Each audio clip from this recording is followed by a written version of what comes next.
ইমাম হুসাইন রাদিয়াল্লাহু তাআলা আন শাবান মাসের 5 তারিখে চতুর্থ হিজরিতে মদিনাতে জন্ম নিলেন। এখন 2 থেকে 3টা দিন গত হলো। আল্লাহর নবী মসজিদে নববী শরীফে সাহাবীদেরকে নিয়ে বসেছিলেন। আল্লাহর দরবারে আল্লাহর ফেরেশতাদের একজন সর্দার, যিনার নাম হযরতে সাইয়্যিদানা জিবরিল আমিন রাদিয়াল্লাহু তাআলা আন, আল্লাহকে ডাক দিচ্ছেন, আল্লাহ যদি আপনার নির্দেশ পাওয়া যায় তো আমি আপনার বন্ধুকে একটা খবর দিয়ে আসি। আল্লাহ বললেন, ঠিক আছে যাও। আল্লাহ আল্লাহ বেরাদার, বাবারা, ভাইরা, মা বোনেরা, হযরতে জিবরিল আমিন আল্লাহর দরবার থেকে নির্দেশ নিয়ে, ওয়ার্ডার নিয়ে সোনার মদিনাতে মসজিদে নববী শরীফে হাজির হয়ে গেলেন। আল্লাহর প্রিয় নবীকে সালাম পেশ করলেন। আমার নবী সালাম কবুল করে নিয়ে ডাক দিয়ে বলেন, জিবরিল বলো কি খবর আছে? হযরতে জিবরিল আমিন বলতে লাগলেন, ইয়া রাসূলুল্লাহ, ইয়া হাবিবাল্লাহ, নবী গো, একটা দুঃখের সংবাদ নিয়ে এসেছি। আমার নবী বললেন, জিবরিল কিসের দুঃখের সংবাদ রে? জিবরিল আমিন বলতে লাগলেন, নবী গো, ইয়া রাসূলুল্লাহ, আজকে মাত্র কয়েকদিন হলো, 2 থেকে 3টা দিন গত হয়েছে, আপনার বেটি জান্নাত রানী ফাতেমাতুজ জাহরার গর্ভ থেকে আপনার যে নাতিটার জন্ম হয়েছে, যিনার নাম আল্লাহর হুকুমে আপনি রেখেছেন হযরতে সাব্বির, অর্থাৎ ইমাম হুসাইন রাদিয়াল্লাহু তাআলা আনহু, আল্লাহর নবী গো, আপনারই কালমা পড়নেওয়ালা একটা দল হবে, আপনার নাতি হুসাইনকে একদিন শহীদ করে দেবে, দেহ থেকে গলাটা আলাদা করে দেবে, আপনার নাতি হুসাইনের হুলকুমে ছুরা চালিয়ে গলাটা কেটে নেবে। আল্লাহর নবী সাল্লাল্লাহু তাআলা আলাইহি ওয়াসাল্লাম বাবা গমগীন হয়ে গেলেন।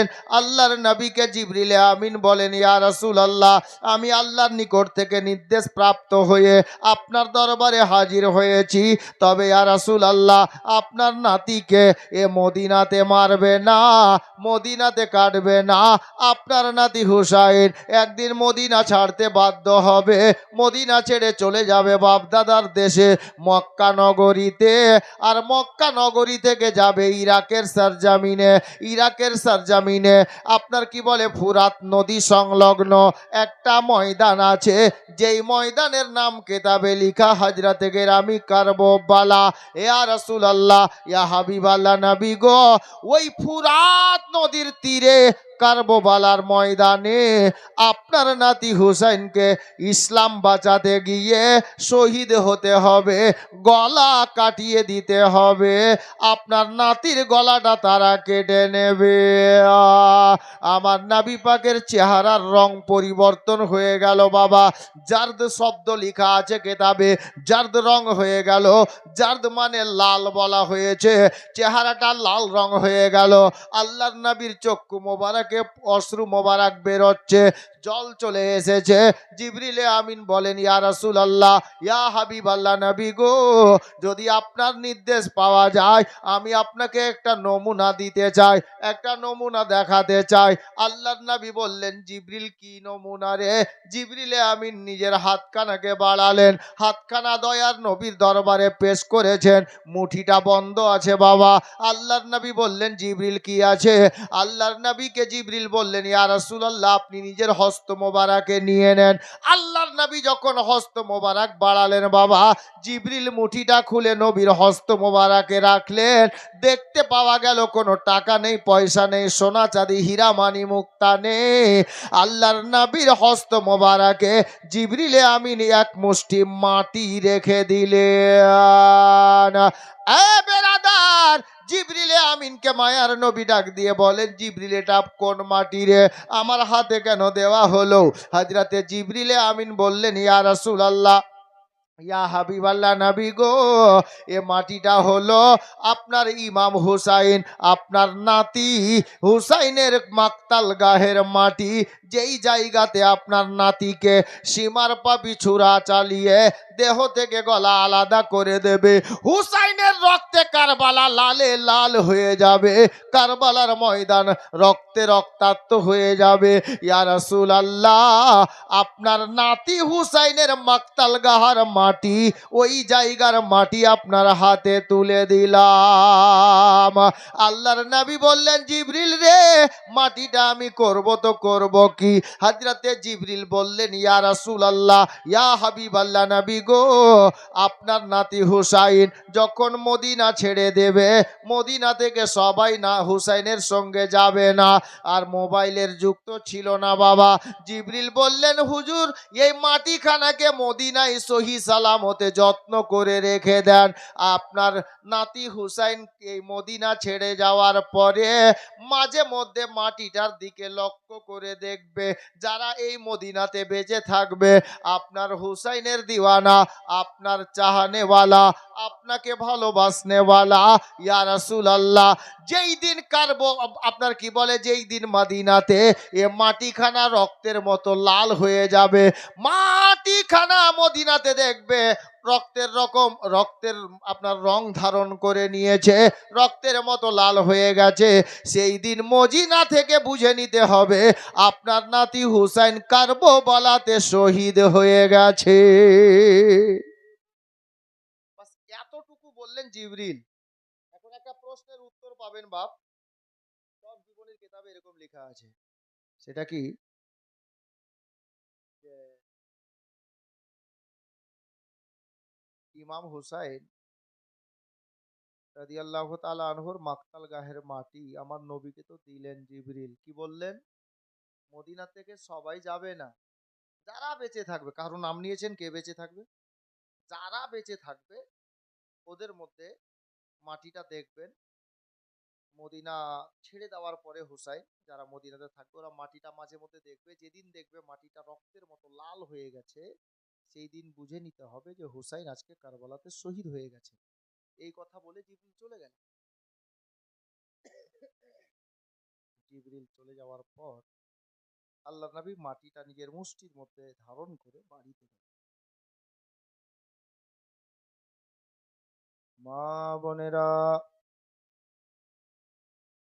বাবারা, ভাইয়েরা, বাড়িতে গিয়ে বাড়ির দরজাতে আমার মায়ার নবী, দয়ার নবী যেমনই কদম মোবারক রেখেছেন, বাড়ির মধ্যে প্রবেশ করলেন, আঙিনায় দাঁড়িয়েছেন। আমার নবী আম্মা জান আয়েশাকে ডাক দিলেন না, মারিয়াকে ডাক দিলেন না, হাফসাকে ডাক দিলেন না, মাইমুনাকে ডাক দিলেন না, উম্মে হাবিবাকে ডাক দিলেন না।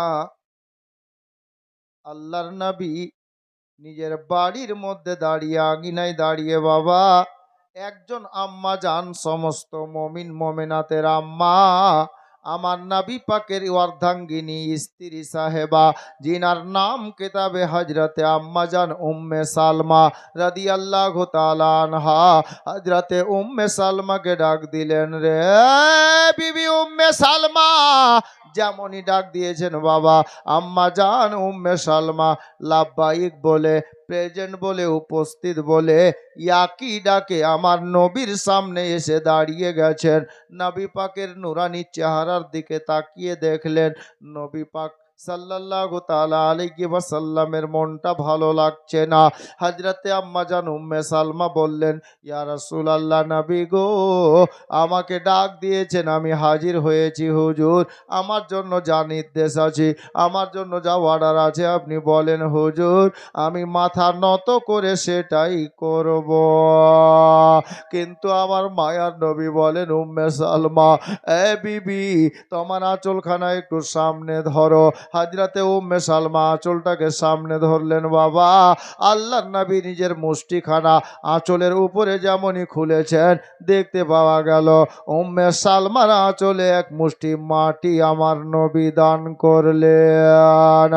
উম্মে সালমা ডাক দিয়ে বলেন, ইয়া রাসূলুল্লাহ, ইয়া হাবিবাল্লাহ, নবী গো, মাটিটা আমি করব তো করব কি, এটা বুঝতে পারলাম না হুজুর, মাটিটা কোন মাটি, আমাকে কেন দেওয়া হলো, আমি কি জানতে পারি ইয়া রাসূলুল্লাহ?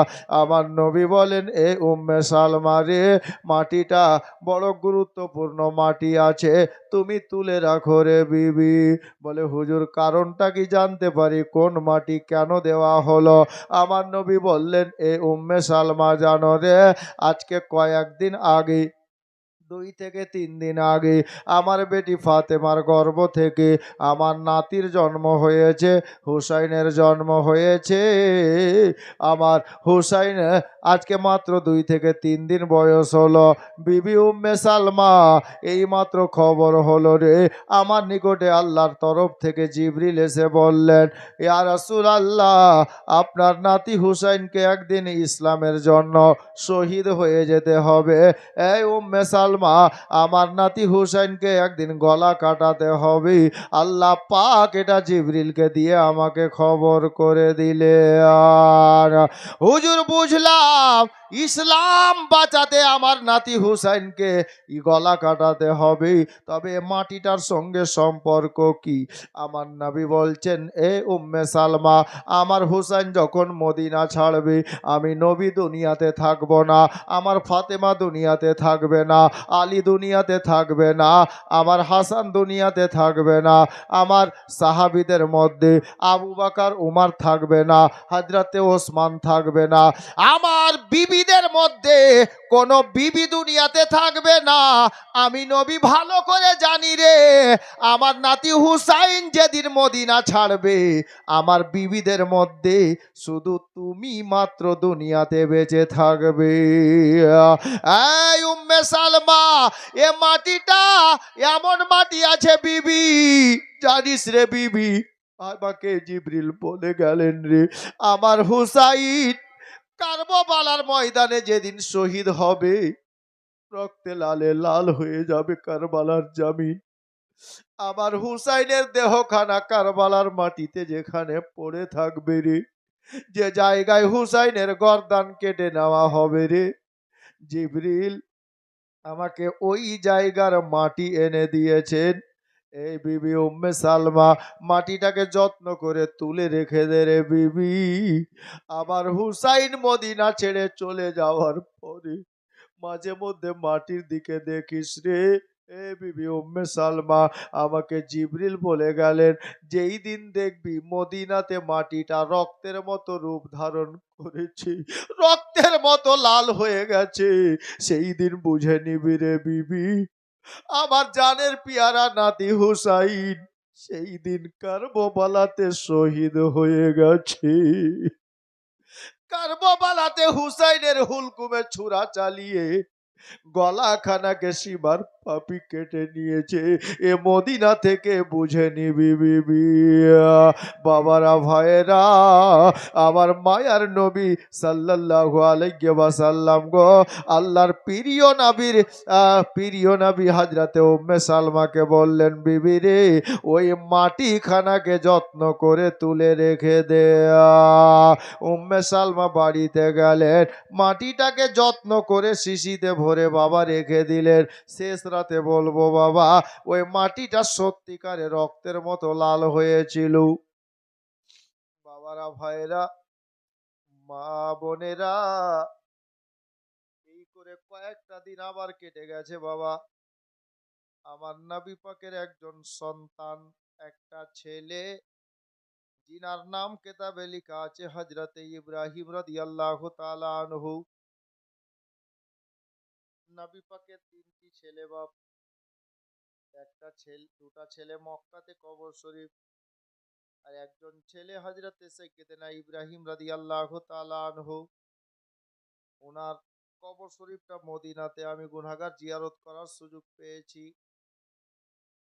বাবা যখন আল্লাহর নবীর রওজা মোবারকে হাজরি দিয়ে ওই কবরস্থানে গেলাম। আর হযরতে ইব্রাহিমের কবর যখন নজরে এলো, এই ঘটনাটা তখন বারবার মনে পড়ছিল। আল্লাহ, কেতাবে পড়েছিলাম, আজকে সচক্ষে দেখছি। বাবারা, আল্লাহর নবী একদিন নিজের বাড়িতে, বাড়ির আঙিনার মধ্যে হযরতে ইমাম হুসাইন নিজের নাতিকে কোলে নিয়েছেন, আর নিজের বেটাই হযরতে ইব্রাহিমকে কোলে নিয়েছেন। বাবা, কোলে নিয়ে বসে আছেন। কখনো বেটার কপালে চুমা দিচ্ছেন, কখনো নাতির কপালে চুমা দিচ্ছেন। ইমাম হুসাইন এবং নিজের বেটাকে নিয়ে। বাবারা, ভাইয়েরা, সকাল বেলার টাইম, আল্লাহ পাক গায়েব থেকে জিবরিল আমিনকে ডাক দিলেন। জিবরিল, লাব্বাইক মাওলা, আমি রেডি, আমি তৈরি।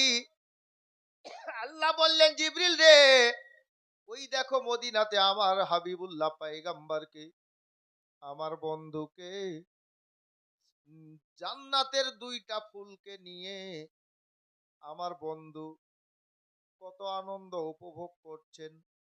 একটা কাজ করো জিবরিল, আমি তোমাকে নির্দেশ দিলাম, যাও মদিনাতে নাজিল হয়ে যাও, আর আমার হাবিবুল্লাহ পয়গম্বরকে গিয়ে বলো, আমার বন্ধুকে গিয়ে বলো, ইয়া রাসূলুল্লাহ, আপনার কোলে জান্নাতের দুটা ফুল আছে, আল্লাহ আপনাকে দিয়েছেন।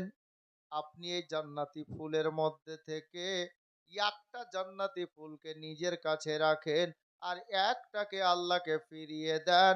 আল্লাহ পাক একটা ফিরিয়ে নিজের কাছে চাইছেন। হযরতে জিবরিল নাজিল হয়ে গেলেন। মদিনা কেমন জায়গা জানেন? এর পূর্বে শুনিয়েছিলাম বাপ, দয়ার নবীর দরবারে কেউ যদি যায় আর দিল পরিষ্কার করে যদি চাই, খালি ফিরবে না, ওর ঝুলি ভরে যায়। যার জন্য জিবরিল আসছে, দেখেন কি বলছেন, যাদের মনে আছে বাসনা, আইকে যাবি সোনার মদিনা। যাদের মনে আছে বাসনা, আইকে যাবি সোনার মদিনা। পাক মদিনা গেলে পরে পূর্বে মনের বাসনা, আইকে যাবি সোনার মদিনা। যাদের মনে আছে বাসনা, আইকে যাবি সোনার মদিনা। নূর নবী মায়ের উদরে, কান্দিলেন উম্মতের তরে। নূর নবী মায়ের উদরে, কান্দিলেন উম্মতের তরে। মাফ করো গো উম্মতের, তুমি তো পাক রাব্বানা, আইকে যাবি সোনার মদিনা। যাদের মনে আছে বাসনা, আইকে যাবি সোনার মদিনা। জিবরিল আল্লাহর নির্দেশ প্রাপ্ত হয়ে সোনার মদিনাতে নাজিল হলেন। আল্লাহর নবীর সামনে দাঁড়িয়েছেন, আমার মায়ার নবীকে সালাম দিলেন, ইয়া রাসূলুল্লাহ, ইয়া হাবিব আল্লাহ, নবী গো, আল্লাহ পাক আপনার কাছে আমাকে পাঠালেন। বলো জিবরিল, কি খবর আছে? জিবরিল আমিন বললেন, ইয়া রাসূলুল্লাহ, আপনি দুইটা জান্নাতি ফুলকে নিয়ে আনন্দ উপভোগ করছেন। আল্লাহ পাক দুটি জান্নাতের ফুল আপনাকে দান করেছেন। ইয়া রাসূলুল্লাহ, আল্লাহ পাক বলে পাঠালেন, এই দুটি জান্নাতি ফুলের মধ্যে একখানাকে আপনি নিজের কাছে রাখেন, আর একখানা আল্লাহ নিজের কাছে ফিরিয়ে চাইলেন।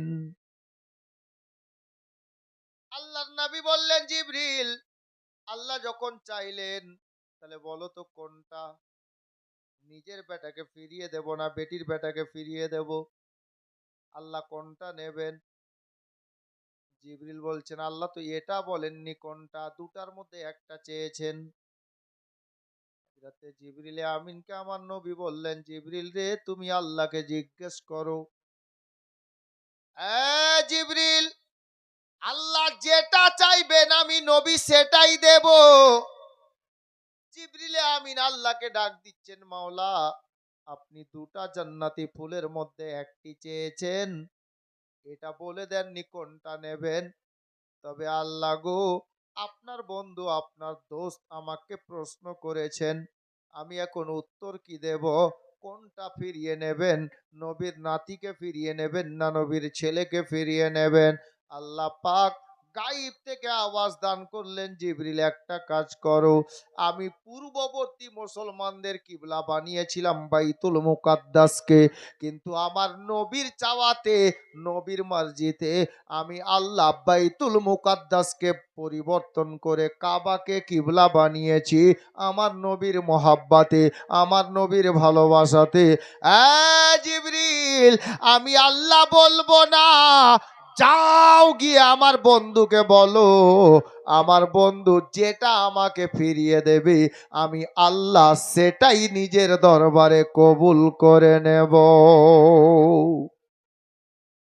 যাও আমার বন্ধুকে বলো, বন্ধু যেটা দেবেন আমি সেটাই কবুল করে নেব। কারণ আমি কিবলাও পরিবর্তন করেছি বন্ধুর মহব্বতে। বন্ধু খালি দিলে খেয়াল এনেছিল যে আল্লাহ মুসলমানদের কিবলা ওই বাইতুল মুকাদ্দাস না হয়ে যদি কাবাটাই কিবলা হতো তাহলে ভালো হতো। আমি আল্লাহ তখনই হুকুম দিয়েছিলাম যে আমার বন্ধু তুমি মুখ ঘুরিয়ে নাও কিবলা কাবার দিকে। আমি আজ থেকে কিবলা মুসলমানদের করে দিলাম কিয়ামতের সকাল পর্যন্ত কাবাকে। যার জন্য একটা উর্দু শায়ের এরকম লিখেছিল নবাব বহুদিন পূর্বে, কি कि अपने महबूब से एक खुदा ने कहा, आसमां की तरफ देखना यूं तेरा, अपने महबूब से ये खुदा ने कहा, आसमां की तरफ देखना यूं तेरा, तू जो चाहे तो किबला बदल जाएगा, तू जो चाहे तो किबला बदल जाएगा, जो है तेरी रजा, जो है तेरी रजा, ओ है मेरी रजा, मुस्तफा मुस्तफा मुस्तफा मुस्तफा मुस्तफा मुस्तफा मुस्तफा मुस्तफा मुस्तफा মুস্তাফা মুস্তাফা মুস্তাফা। আল্লাহ বললেন জিবরিল রে যাও নবীকে গিয়ে বলো আমার বন্ধু যেটা ফিরিয়ে দেবেন আমি আল্লাহ নিজের দরবারে সেটাই কবুল করে নেব। আমার নবীকে জিবরিল এসে বললেন ইয়া রাসূলুল্লাহ, আল্লাহ বলে পাঠালেন আপনি যেটা ফিরিয়ে দেবেন সেটাই কবুল করে নেবেন। আমার নবী চিন্তায় পড়ে গেলেন, আল্লাহ এখন আমি কোনটাকে দেব? এখানে দুটা কারণ বলা হয়েছে। এক নম্বর কারণ বলা হয়েছে আল্লাহু আকবার কাবীরা, আমার নবী চিন্তা করলেন যদি নিজের বেটাকে দিয়ে দিই, যদি নিজের বেটাকে দিয়ে দিই আমার স্ত্রী কাঁদবে, আমি নবী কাঁদবো, আমি সবুর করে নেব। আর যদি নিজের বেটাকে না দিয়ে বেটির বেটা হুসাইনকে দিয়ে দিই আমি নবী কাঁদবো, আমার বিবিরা কাঁদবে, আমার সাহাবীরা কাঁদবে, আল্লাহর হুর গেলেমান জান্নাতের কাঁদবে, ফারিস্তারা কাঁদবে, আসমান ও জমিন কাঁদবে। আর সব থেকে বড় কথা একটা মা হারা বেটি জান্নাত রানী ফাতেমা কাঁদবে। আমার নবী চিন্তা করলেন আল্লাহ আমি দুনিয়াতে সবার কান্না সয়ে নিতে পারবো, কিন্তু যার মা দুনিয়াতে বেঁচে নাই এরকম বাচ্চা যদি কাঁদে আমি নবী সইতে পারবো না, আমি ফাতেমাকে কাঁদাতে পারবো না। ফাতেমার চোখের পানি আমি সইতে পারবো না, এই জন্য বেটির বেটাকে দেওয়া যাবে না। কিন্তু আসল কারণ এখানে বলা হয়েছে বাবা, একজন রাইটার লিখছেন, আমার নবী চিন্তা করলেন, আল্লাহ যদি আমি হুসাইনকে দিয়ে দে, তাহলে আমি নবী দুনিয়া থেকে চলে যাওয়ার পরে যখন ইসলামের প্রতি আবার হানা পড়ে যাবে, ইসলাম ধর্মে হানা পড়ে যাবে, আমার পরে ইসলাম বাঁচাবে কে? অতএব আমার হুসাইনকে দেওয়া যাবে না। ইসলামের পতাকা উত্তোলন করবে কে? ইসলামের জয়ের ডাঙ্কা বাজাবে কে? বেটার কুরবানি দেবে কে? ভাতিজার জওয়ানি লুটাবে কে? ভাইয়ের বাজু কাটাবে কে? 6 মাসের বেটাকে আল্লাহর রাস্তায় কুরবানি করবে কে? নিজের গলা কাটিয়ে ইসলাম বাঁচাবে কে? যার কারণে আমার নবী ফয়সলা করলেন, আল্লাহ আমি আমার নাতিকে ফিরিয়ে দেব না, নিজের বেটাকে ফিরিয়ে দেব, আমি নবী সবুর করে নেব। জিবরিলকে ডাক দিয়ে বললেন, জিবরিল যাও আল্লাহকে বলে দাও আমি নবী নিজের বেটির বেটাকে রেখে নিলাম রে, আর আমার নিজের বেটাকে আল্লাহকে ফিরিয়ে দিলাম। এ বেরাদার, বাবারা, ভাইরা, মা বোনেরা গো, আমার ইমাম হুসাইন রাদিয়াল্লাহু তাআলা আনহুকে বাঁচিয়ে নিলেন, নিজের বেটাকে দিয়ে দিলেন। 3টা দিন মাত্র বেঁচে ছিলেন বাবা। তারপরে নবীর বেটা হযরতে ইব্রাহিম রাদিয়াল্লাহু তাআলা আনহু, উনি দুনিয়া থেকে পরলোক গমন করেছিলেন। সবাই পড়ি ইন্না লিল্লাহি ওয়া ইন্না ইলাইহি রাজিউন। ইসলাম বাঁচাবে হুসাইন। আমার নবী বললেন, আমার পরে ইসলাম জিন্দা করবে হুসাইন, বেটার কুরবানি দেবে হুসাইন, ভাতিজার জওয়ানি লুটাবে হুসাইন, আল্লাহু আকবার, ভাইয়ের বাজু কাটাবে হুসাইন, 6 মাসের বেটার রক্ত দান করবে হুসাইন। এ বাবারা, এ জওয়ান ছেলেরা, আজকে প্রথম রাত, কালেকশনের রাত না রে ভাই, তবে আমার হুসাইনের মোহাব্বত দেখেন বাবা। আমার মায়ার নবী, দয়ার নবী নিজের বেটাকে আল্লাহকে ফিরিয়ে দিলেন। 3 দিন পরে নবীর ছেলের ইন্তেকাল হয়েছিল বাবা, একমাত্র হুসাইনকে বাঁচিয়ে নিলেন আমার নবী, ইসলাম জিন্দা করার জন্য, ইসলাম বাঁচানোর জন্য। ওই ইসলামের মোহাব্বতে নবী ছাড়া জান্নাত পাবে না, প্রিয় নবীকে ভুলে যেও না, নবী ছাড়া জান্নাত পাবে না, মায়ার নবীকে ভুলে যেও না। আল্লাহ তাআলা বলেন কুরআনে,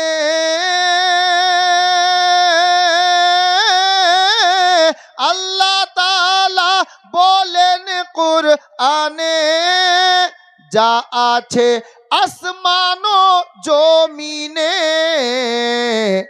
সবই কিছুই তোমার অধীনে,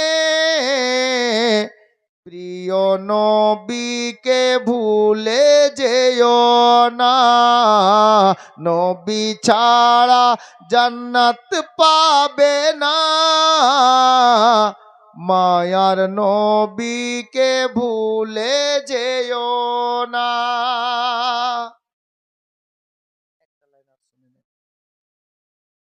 নবী ছিলেন মায়ের পেটেতে,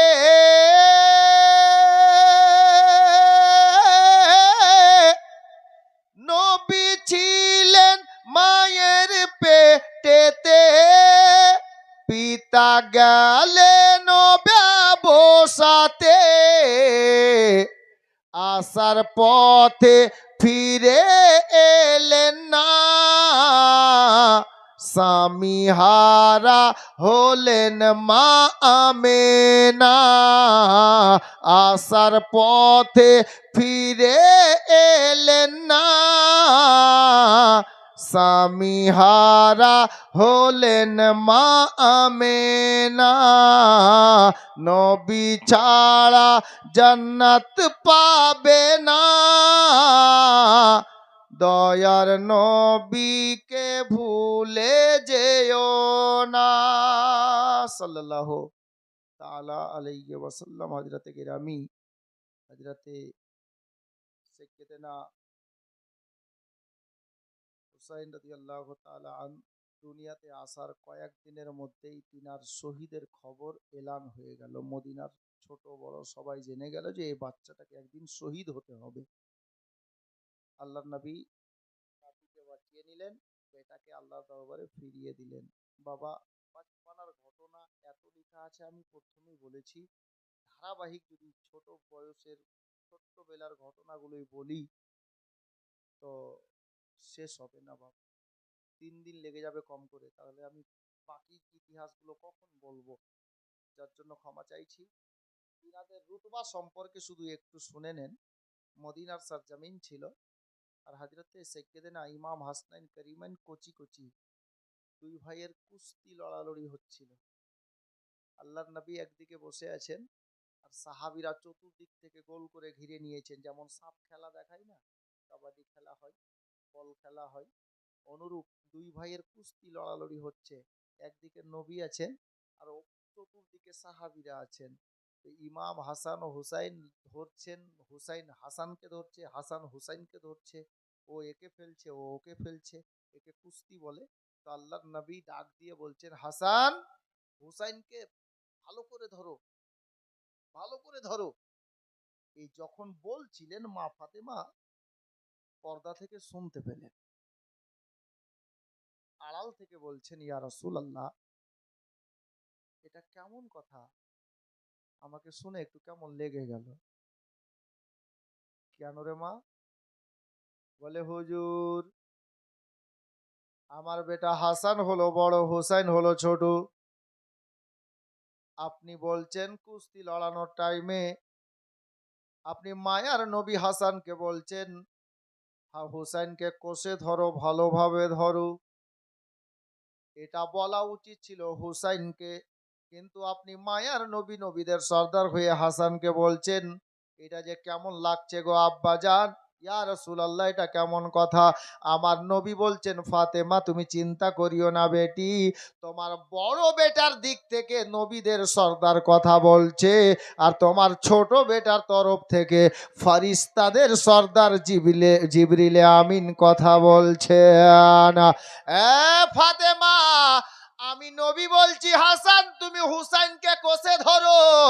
অন্য সাইড থেকে হযরতে জিবরিল ফেরেশতাদের সর্দার বলছেন, হুসাইন তুমি হাসানকে কষে ধরো। বাবারা, ভাইয়েরা, এদের রুতবা বুঝার শক্তি বা ক্ষমতা আপনার আমাদের নেই, আল্লাহ বেশি জানেন। এখন একটা কথা মনে রাখবেন, আমি একটা ঘটনা বলবো, সে 10 মিনিট লাগুক আর 15 মিনিট লাগুক, এই পর্যন্ত বসে নেন ইনশাআল্লাহ। হযরতে গিরামি ইমাম হাসনাইন কারিমাইনের বাচপানা ছিল। হাসনাইন কারিমাইনের একদিন বাড়িতে ঘুরতে ঘুরতে দুই ভাই ঘরের মধ্যে গেলেন। ঘরের মধ্যে গিয়ে তক্তি বের করলেন। তক্তি বুঝেন? সিলেট পেন্সিল। এখনকার বাচ্চা কিন্তু সিলেট পেন্সিল বুঝবে না, খাতা আর রুল বলতে হবে, তাহলে বুঝবে। অনুরূপ ওকে তক্তি বলা হয় কেতাবের ভাষায়, কাঠের তৈরি। জি, তবে এটা আল্লাহর কাছে অনেক গর্ব, আল্লাহর দরবারে অনেক শুকরিয়া আদায় করি। নিজেকে গর্বিত মনে হয় আমি গুনাহগার হলেও। 1400 বছর আগে মদিনাতে বাচ্চারা যে তক্তিতে লিখতেন, ওই তক্তি আজও মদিনাতে রাখা আছে, জিয়ারত করা যায়। জি, তবে সবাই জানে না কোথায় মদিনাতে রাখা আছে। জি, উমরা হজে আমি নিয়ে যাই, আমি হাজিদেরকে নিয়ে ওখানে যাই আর বলি, এই যে দেখেন এটা 1400 বছর আগের তক্তি আজও রাখা আছে। খোঁজ করে পাওয়াটাই বড় কঠিন ব্যাপার আছে মদিনাতে। এই সামানগুলো তাবাররুকাত বলে একে। 1400 বছর আগে হাড়ের উপরে কোরআন শরীফ লেখা আছে, চামের উপরে লেখা আছে, অনেকটা রাখা আছে। কোন কলম কোন কালি দিয়ে লিখতেন সাহাবীরা চামের উপরে, সব রাখা আছে। আমি হিস্ট্রি বলছি না বাবা, শোনেন। 1400 বছর আগের ঘটনা। ইমাম হাসনাইন কারিমাইন হাতের লেখা লিখলেন তক্তিতে, দুই পৃষ্ঠা, যাকে দুই সিলেট বলা হয়, তাকে তক্তি বলি কেতাবের ভাষায়। লেখার পরে ইমাম হাসান বলছে, ভাই হুসেন তোমার থেকে আমার লেখা বেশি ভালো হয়েছে। আর হুসাইন বলছে, না ভাই তোমারটা থেকে আমারটা বেশি ভালো হয়েছে। লেগে গেল। ও বলছে আমারটা ভালো, ই বলছে না আমারটা ভালো। আমাদের বাড়ি ঘরের অবস্থাটা খেয়াল করেন তো, বাচ্চারা যদি এরকম সমবয়স্ক হয়, 2-1 বছর ছোট বড়, আর স্বাভাবিক এই যে ঈদ গেল, অনেক সময় ঘটে এরকম 10 দিন আগে আব্বা দুটা বাচ্চাকে জামা কিনে দিয়েছে। বড় ছেলের বয়স 10 বছর, ছোট ছেলের বয়স 7 বছর, এবং কথা বলা বলি করছে। 7 বছরটা বলছে না, কোনো মতেই না, আমি মানবই না, তোরটা থেকে আমারটা বেশি ভালো, দেখতে খুব ভালো। হ্যাঁ, তো বড়টার গায়ে তো শক্তি বেশি, কি করবে, রাগ করে রাখি, তুই পিন হামে আলা না যেতে পারিস, দিলে পকেটকে ছিঁড়া করে নাকি? বাচ্চা কি না করে, হ্যাঁ, সুবহানাল্লাহ। তো বাবা, এগুলো আমাদের বাচ্চা করে, কিন্তু ওটা তো ফাতেমার ছেলে, ওনাদের চরিত্র এরকম নয়। কি করলেন, আহা, দুই ছেলে, ও বলছে আমারটা ভালো, ই বলছে আমারটা ভালো। ইমাম হাসনাইন কারিমান বললেন, ভাই তুমি বলছো আমারটা ভালো, আমি বলছি আমারটা ভালো, তাহলে আমরা নিজে থেকে ঝগড়া না করে চলো আম্মার কাছে যাব, আম্মাকে গিয়ে বলবো, আম্মা আমাদের দুই ভাইয়ের হাতের লেখাটা দেখেন গো আম্মা, আর বলে দেন কার লেখাটা বেশি ভালো হয়েছে। এই ঘটনা থেকে কটা কথা বেরোবে একটু খেয়াল করেন। মা বোনদেরকে বলবো একটু ইনসাফ করতে শিখিয়েন, বাবাদেরকে বলবো ইনসাফ করতে শিখিয়েন। এই ঘটনাতে বাবা অনেকটা শিক্ষা আছে। হাজরাতে ইমাম হাসনাইন কারিমাইন বাড়ির ঘরের মধ্যে থেকে বেরোলেন, বারান্দাতে বেরিয়ে আম্মা বলে ডাক দিলেন, আম্মা জান ফাতেমা। অন্য কোনো ঘরের মধ্যে কোনো বাড়ির কাজে মগ্ন ছিলেন, যেমনই ডাক দিয়েছেন দুই ভাইকে ডাক দিলেন, বেটা আমি এই ঘরে আছি, কি হলো তোদের রে? দুই ভাই আম্মা জানের ঘরের ওই গেটটাতে গেলেন, দরজাতে গিয়ে দাঁড়ালেন, কি হলো বেটা? বলে আম্মা গো, আজকে আপনার দুইটা বেটা হাতের লেখা লিখেছে, আমরা দুইজনাই বলছি আমাদের লেখাটা বেশি ভালো হয়েছে গো আম্মা, কিন্তু কেউ মানতে চাই না কারটা কম কারটা বেশি। তবে আম্মা গো, ঝগড়া করব না, আমরা তর্কে যাব না, আমরা যে জান্নাত রানীর বেটা গো। এবার দেখেন আম্মা, আপনি আমাদের দুই ভাইয়ের হাতের লেখাটা, যে আমাদের কার লেখাটা বেশি ভালো হয়েছে আপনি বলে দেন। মা লিখার দিকে দেখছেন, কখনো বেটাদের দিকে দেখছেন। মা চিন্তায় পড়ে গেলেন, আল্লাহ আমি কারটা ভালো বলবো কারটা খারাপ বলবো। হাসান আমার বড় ছেলে, হুসাইন ছোট ছেলে, যদি হাসানের ভালো বলি তাহলে হুসাইন কাঁদবে, হুসাইনের ভালো বলি তো হাসান কাঁদবে। আমি মা কাকে হাসাবো কাকে কাঁদাবো, আমার দ্বারাতে এই কাজটা হবে না। আর আমাদের মধ্যে কিছু মা আছে, দুটা বেটি, মা একটা বেটিকে 3 ভরি সোনা দিলে নিতিয়া, আর একটা বেটিকে দিলে 1 ভরি। খালা, ওইটাও তো আপনারই বেটি ছিল, কম বেশি কেন করলেন? হ্যাঁ, হাসির কথা না, এটা ভালো কথা বলছি, শিখেন। খালি সুর দেখিয়েন না যে মৌলবিটার সুর ভালো, শিখেন। আর না শিখবেন তো লাভ কি আছে? হাজরাতে গেরামি ইমাম হুসাইনের আম্মা যান চিন্তায় পড়ে গেলেন, এটা ভালো বললে তো ও কাঁদবে, ওটা ভালো বললে ই কাঁদবে, তো দুটাই তো আমার ছেলে, আমি কাকে হাসাবো কাকে কাঁদাবো? অসম্ভব না। আল্লাহ আল্লাহ, নামাসা নাতিকে বলে, নাতিকে নামাসা বলে। খেয়াল রাখবেন, ইমাম হাসনাইন কারিমাইন বলছেন, আম্মা গো, আপনি বলে দেন কার লেখাটা বেশি ভালো হয়েছে। আম্মা জান ফাতেমা বললেন, বেটা না, তোদের বিচারের ফয়সলা আমি দিতে পারবো, তবে না, আমি দেব না। বলে কেন গো মা? বলে এই জন্য দেব না রে বেটা, যে তোমাদের আব্বা শেরে খোদা আমার স্বামী, আমার স্বামী থাকতে বাড়ির ফয়সলা আমি নিতে পারি না। আর আমাদের মা বোন আছে কিরকম জানেন, একটু শিখে নেন।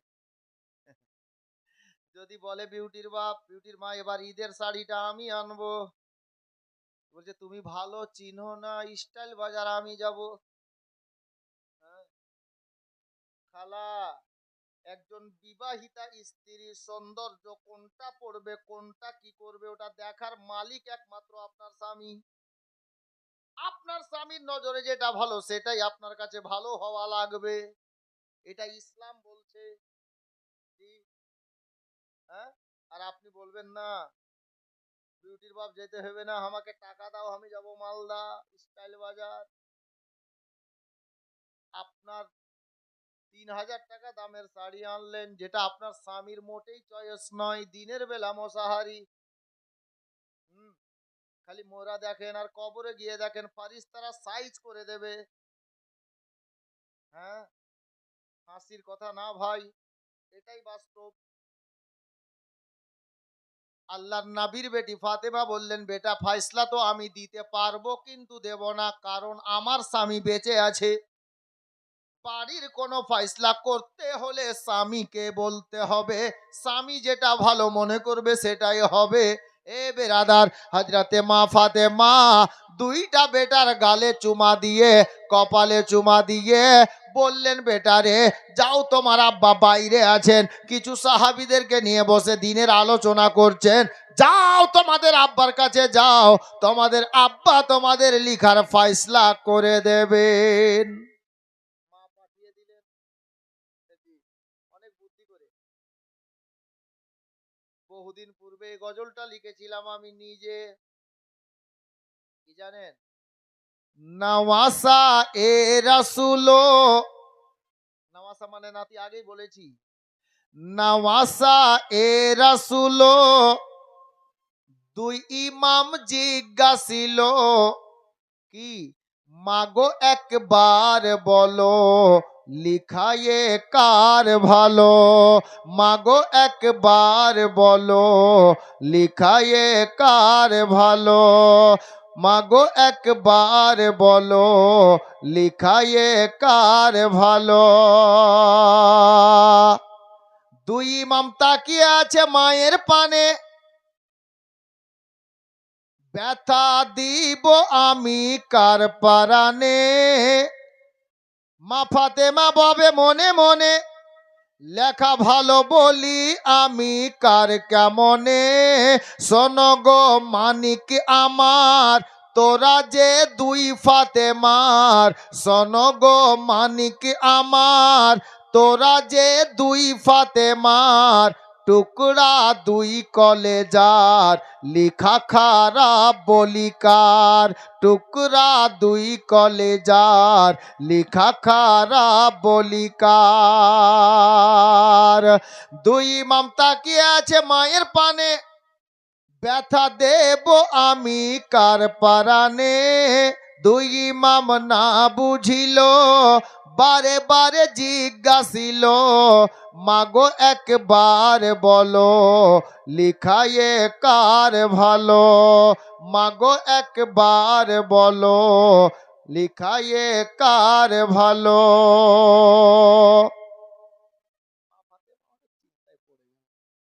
কি করা যায় এদেরকে?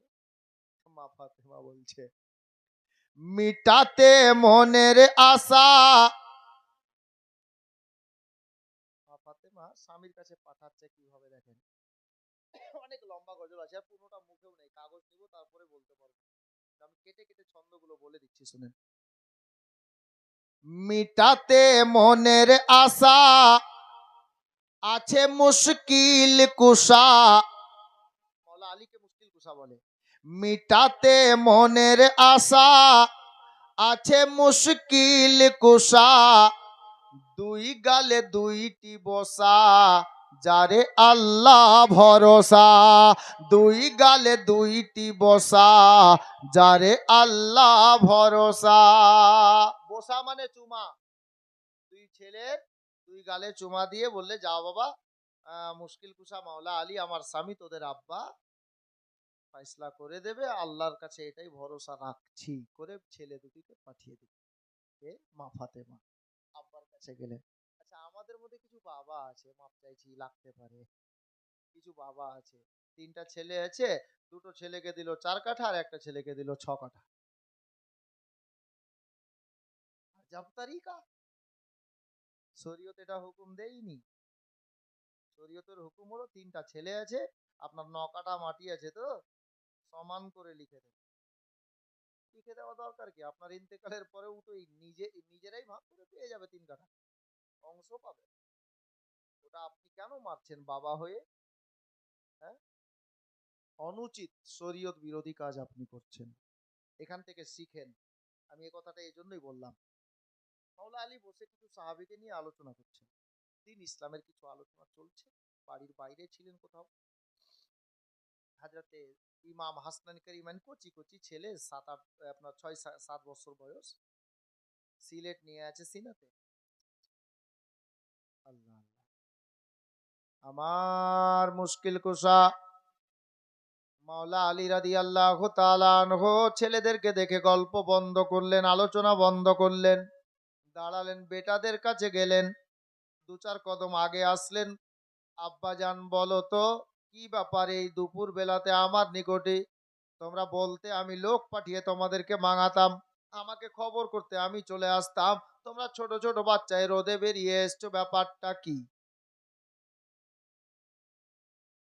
তখন বাচ্চা দুটো বলতে লাগলেন, আব্বা হুজুর দেখেন না, আজকে বাড়িতে আমরা 2 ভাই মিলে এই যে হাতের লেখাগুলো লিখেছি, আপনার বড় বেটা হাসান উনি বলছেন আমারটা বেশি ভালো, আমি হোসেন বলছি আমারটা বেশি ভালো। তারপরে কি হলো?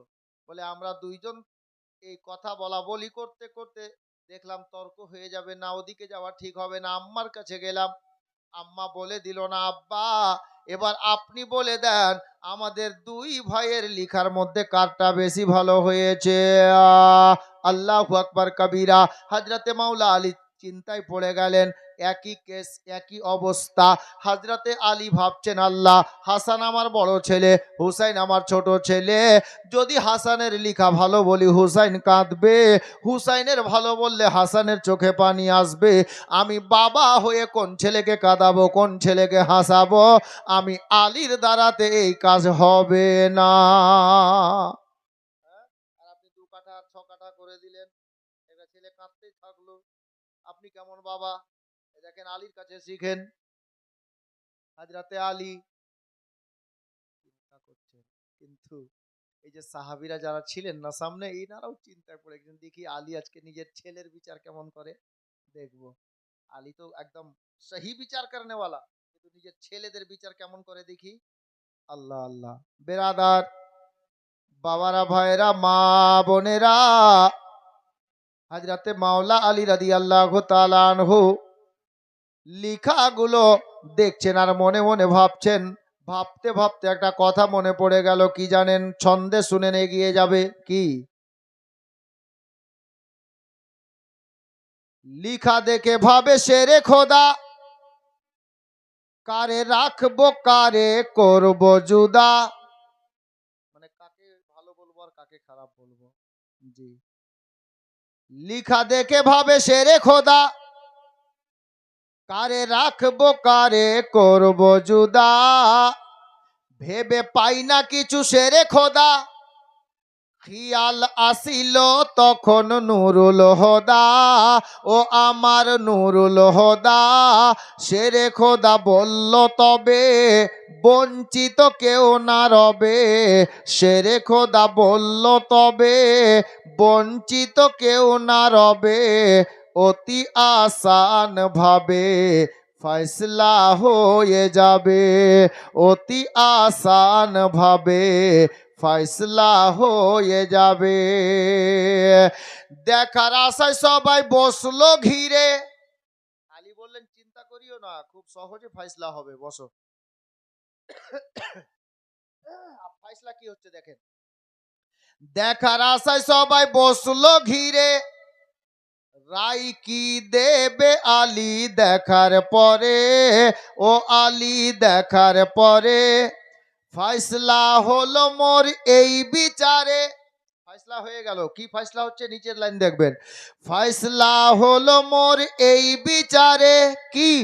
তক্তি যে যার হাতে ধর, তক্তি যে যার হাতে ধর, চলে যা নানার দুয়ার, তক্তি যে যার হাতে ধর, চলে যা নানার দুয়ার, কে বাপারে তাহার উপর করিতে তোদের বিচার, কে বাপারে তাহার উপর করিতে তোদের বিচার। আলী ফাইসলা কি করলেন? বলে বাবা তোদের নানার কাছে যা, তোদের নানার উপরে আর তোদের বিচার কেউ করতে পারবে না। হাজরাতে হাসনাইন করিমাইন তক্তি হাতে নিয়ে এবার নানার বাড়ির দিকে চলতে লাগলেন। তক্তি নিয়ে চলে হাসান হুসেনা, চলছেন দুই ভাই। এদিকে কি হচ্ছে দেখেন আলীর দরবারে। তক্তি নিয়ে চলে হাসান হুসেনা, হযরত আলীর চোখে অশ্রু থামে না। বলে মিনতি করে ইয়া রাব্বানা, লাজ রাখে যেন মোর শাহে মদিনা, ও মোর শাহে মদিনা।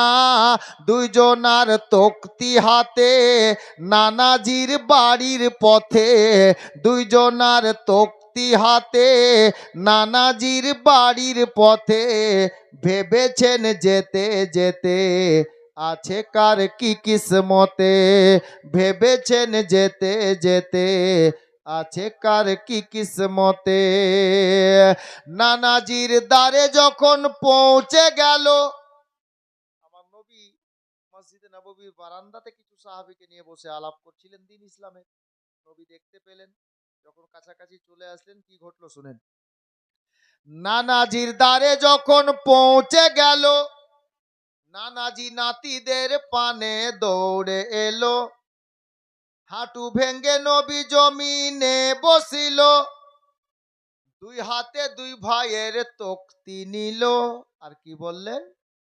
কষ্ট আর না করো, হাঁটিয়া আর না বাড়ো, হাঁটিয়া আর না বাড়ো, কষ্ট আর না করো, দুই হাতে চুলকে ধরো, কাঁধে মোর উঠে পড়ো, দুই হাতে চুলকে ধরো, কাঁধে মোর উঠে পড়ো। আমার নবী বলছেন নানু ভাই আর কষ্ট করিও না, তোমরা যদি আগে বলতো তো আমি নবী সাওয়ারি পাঠিয়ে দিতাম, কেন তোমরা হেঁটে আসলে? গাড়ি পাঠিয়ে দিতাম, ঘোড়া পাঠিয়ে দিতাম। হ্যাঁ, আর কষ্ট করিও না ভাই, দাও সিলেট আমাকে দাও। নবী আমার হাঁটু ভেঙে জমিনে বসলেন, আর দুই ভাইকে নিজের কান্ধাতে উঠিয়ে মসজিদে নববীর দিকে যাচ্ছেন, বাড়ির দিকে যাচ্ছেন। কে? আমার নবী। আবু বকর ডাক দিচ্ছেন, ইয়া রাসূলুল্লাহ, ইয়া হাবিবাল্লাহ, নবী গো, আমাদেরকে লজ্জা দিবেন না হুজুর, আমরা থাকতে ইমাম হাসনাইন করিমাইনকে আপনি ঘাড়ে তুলেছেন। নবী গো একবার অর্ডার দেন, আমরা ইমাম হাসান হোসেনকে মাথায় বসিয়ে ঘাড়ে বসিয়ে সিনায় জড়িয়ে ধরে আপনার হুজরায় পৌঁছিয়ে দিচ্ছি। আমার মায়ার নবী বললেন আবু বকর লাগবে না রে, আজ আমি নবী তাদের জন্য সাওয়ারি হয়েছি। আল্লাহর নবীর শব্দ শুনে আবু বকর সিদ্দিক বললেন ইয়া আল্লাহু আকবার কবীরা, আজকে ইমাম হাসনাইন করিমাইনের কত সুন্দর ভাগ্য, কত সুন্দর গাড়ি পেয়ে গেছে। আমার নবী মুচকি হাসি দিয়ে বললেন, রে আমার সাহাবীরা শোনো, তোমরা শুধু গাড়ি দেখিও না রে, গাড়িতে বসনেওয়ালা প্যাসেঞ্জারও দেখো। গাড়ি যেমন আছে গাড়ির প্যাসেঞ্জারও তেমন আছে। জোরে বলেন। যেমন গাড়ি আছে তেমন গাড়ির প্যাসেঞ্জার আছে। বলবেন কি করে? আচ্ছা বলেন তো বাপ, আপনারা বলেন, যদি এখান থেকে আপনি কালিয়াচক থেকে খালতিপুর স্টেশনে যাবেন, একটা গাড়ির নাম কাটিহার হাওড়া এক্সপ্রেস, ঠিক না? প্রতিদিন রাত্রি 8টায় সম্ভবত ছুটে এখান থেকে। এই গাড়িটা এক টাইমেই কিন্তু কলকাতা হাওড়া পৌঁছাবে, ভোর 4টায় বা 3টায়, যাই হোক টাইমটা আমার জানা নেই, ভোরবেলা গিয়ে পৌঁছাবে। এই গাড়িতে কেউ যাচ্ছে 150 টাকাতে কলকাতা, কেউ যাচ্ছে 250 টাকাতে কলকাতা, কেউ আবার 700 টাকাতে কলকাতা। কেন গো? টাইম তো এক, গাড়ি তো একটাই,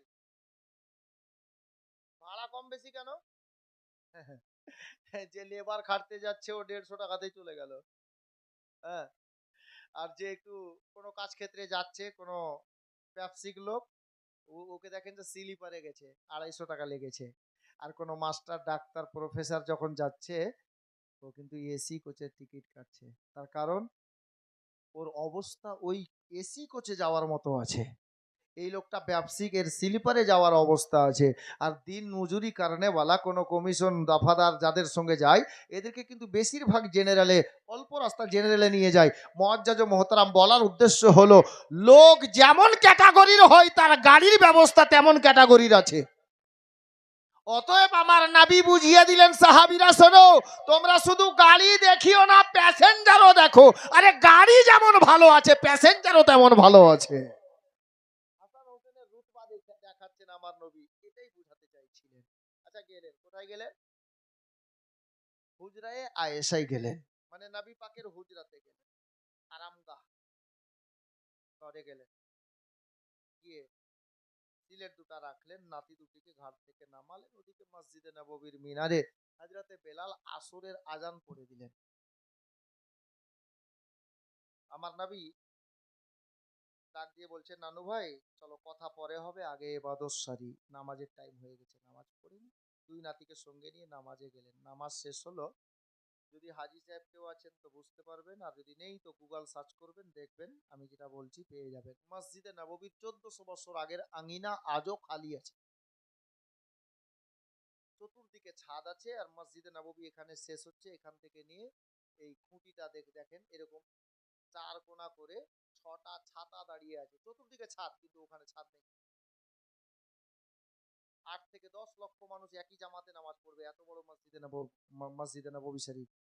8 থেকে 10 লক্ষ মানুষ, আর 10,000 না, 8 থেকে 10 লক্ষ একই জামাতে নামাজ পড়তে পারবে, এত বড় মসজিদ। এখন তো আরো বেড়ে বেড়ে গেছে, অনেকটা জায়গা বাড়ানো হয়েছে, দেখেছি তো। ওই চতুর্দিকে ছাদ আছে, আর মাঝখানে এতটুকু জায়গা 6টা ছাতা দাঁড় করা আছে। কেন? এটা মসজিদে নববীর 1400 বছর আগের আঙিনা ছিল, চিহ্ন রাখা আছে। জি। তো ওই আঙিনাতে গেলেন, সাহাবীরা চতুর্দিক থেকে গোল করে ঘিরে নিয়েছে। আমার নবী বলছেন, নানু ভাই কি উদ্দেশ্যে এই টাইমে আমার কাছে আসা, একটু বলবে?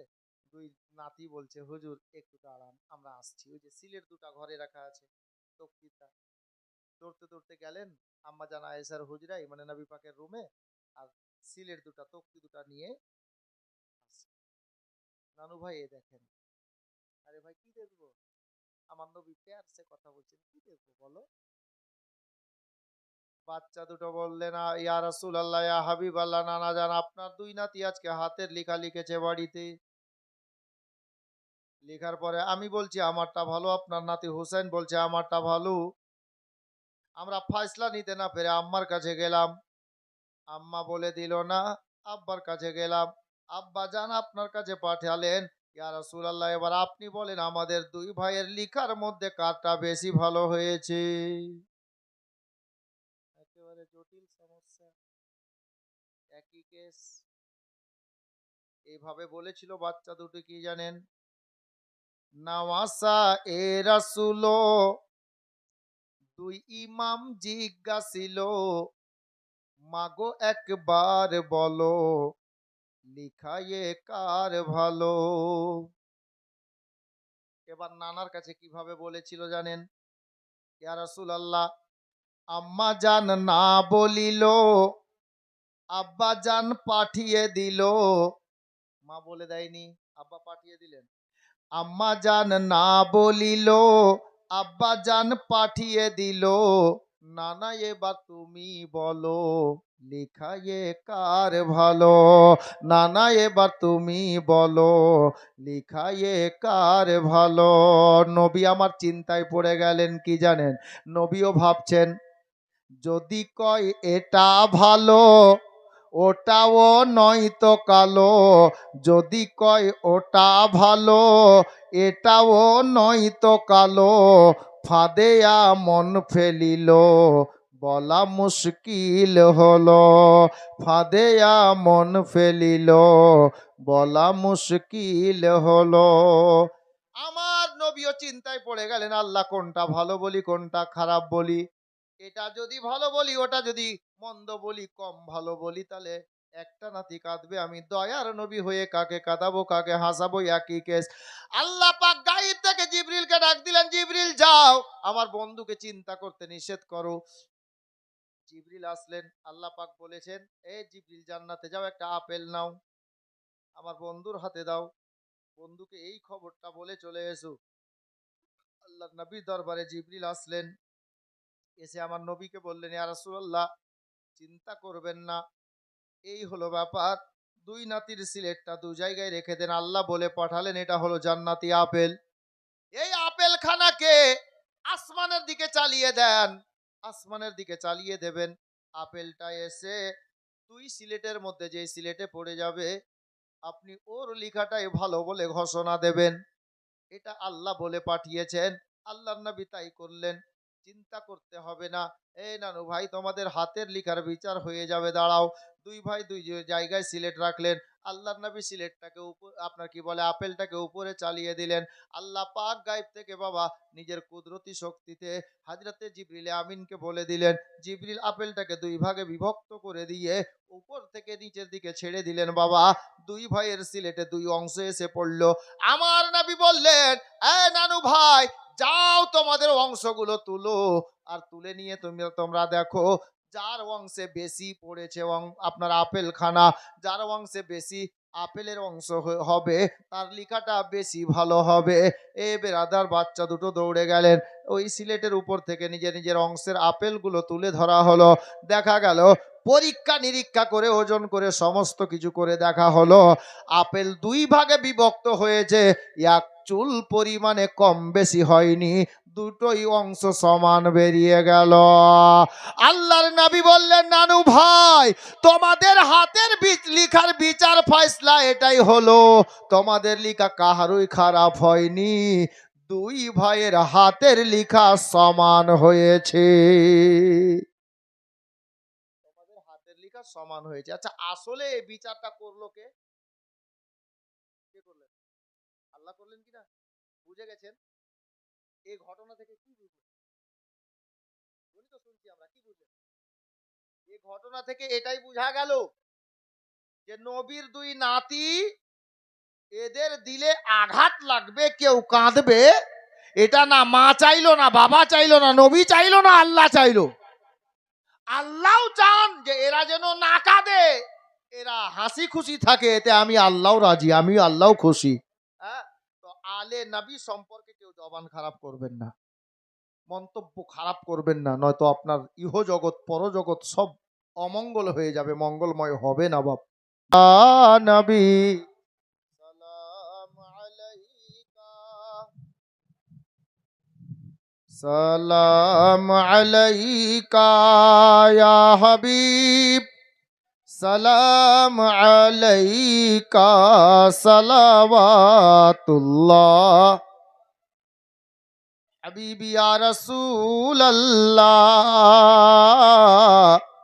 ইয়া হাবিবি, হে খোদা জগতপতি,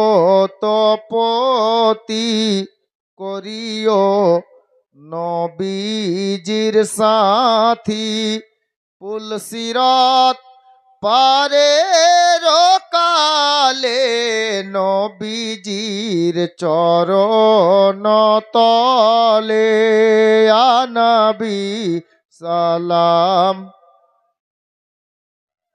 ইয়া রাসূল সালাম আলাইকা, ইয়া হাবিব আলাইকা সালাওয়াতুল্লাহ, হাবিবি ইয়া রাসূলুল্লাহ। মন যখন হয়ে যায় ও তালা, পড়িয়া সেই নাম সাল্লা, গাথিয়া দরুদের মালা, ভুলে যায় মনেরি জালা, ইয়া নবী সালাম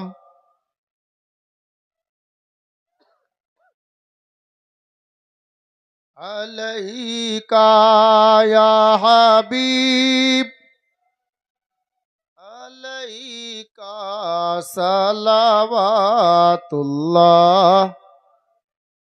আসসালাতু ওয়াসসালামু আলাইকা ইয়া রাসূলুল্লাহ, আসসালাতু ওয়াসসালামু আলাইকা ইয়া হাবিবাল্লাহ, আসসালাতু ওয়াসসালামু আলাইকা ইয়া নূরাম মিন নূরিল্লাহ ওয়া আলা আলিকা ওয়া আসহাবিকা ইয়া শাফিয়ানা ইয়াউমাল জাযা বালাগাল উলা বিকামালিহি কাশাফাদ দুজা বিজামালিহি হাসনাত জামিউ কিসালিহি সাল্লু আলাইহি ওয়া আলিহি আল্লাহুম্মা আমিন। আল্লাহুম্মা সাল্লি আলা সাইয়্যিদিনা ওয়া মাওলানা মুহাম্মদ ওয়া আলা আলি মুহাম্মদ কামা তুহিব্বু ওয়া তারদা বি আন তুসাল্লি আলাইহি সাল্লাল্লাহু তাআলা আলাইহি ওয়াসাল্লাম। ইয়া আল্লাহ, আজকে প্রথম রাতে মাওলা গো, আমরা যাহা কিছু বলেছি শুনেছি আল্লাহ, বলা শোনাতে যদি ভুল ত্রুটি হয়ে থাকে আল্লাহ গো, দয়ার নবীর ওসিলায় ক্ষমা করে দিয়ে আমাদের বলা শোনাকে তোমার দরবারে কবুল করে নিও মাওলা।